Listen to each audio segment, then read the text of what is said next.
Pangunahing layunin ng World Economic Forum na gaganapin dito sa Pilipinas ang pagpapalakas ng kultura at pagkakaroon ng mas matatag na supply ng pagkain.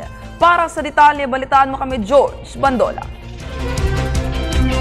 Pagpapalakas ng agrikultura at food security sa Timog Silangang Asya. Ito ang espesipikong target ng gaganaping World Economic Forum on East Asia sa darating na ika-21 hanggang ika-23 ng Mayo dito sa bansa.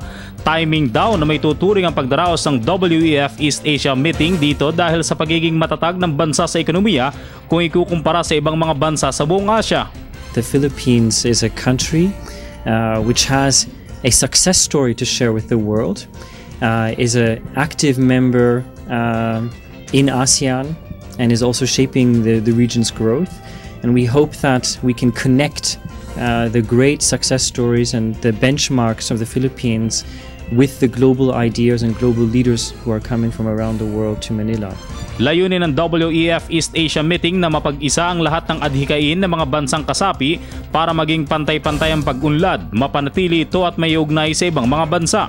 It's important to have leaders from multiple sectors, all walks of life coming together and fundamentally to build and the trust needed to form the public-private partnerships which are needed to tackle very complex challenges that face not only the Philippines but the entire world, and whether that's related to climate, to health, education. These are the kinds of issues which will require these coalitions and partnerships.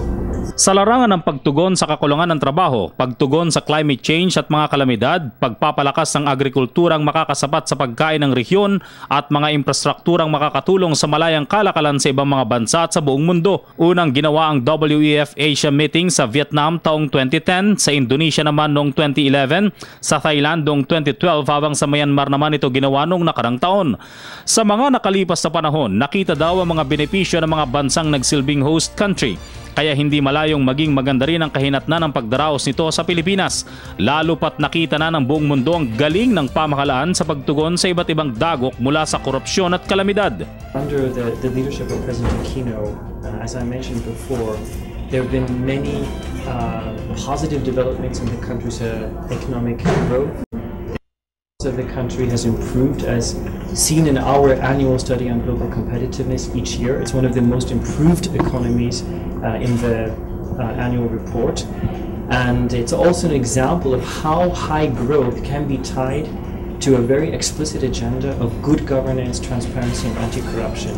Hindi na raw kasi tinuturing na sick man of Asia ang Pilipinas mula noong maupo ang Aquino administration.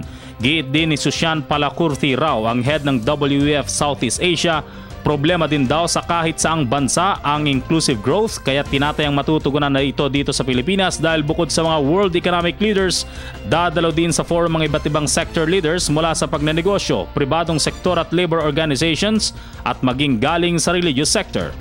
Para sa Telebisyon ng Bayan, George Bandola.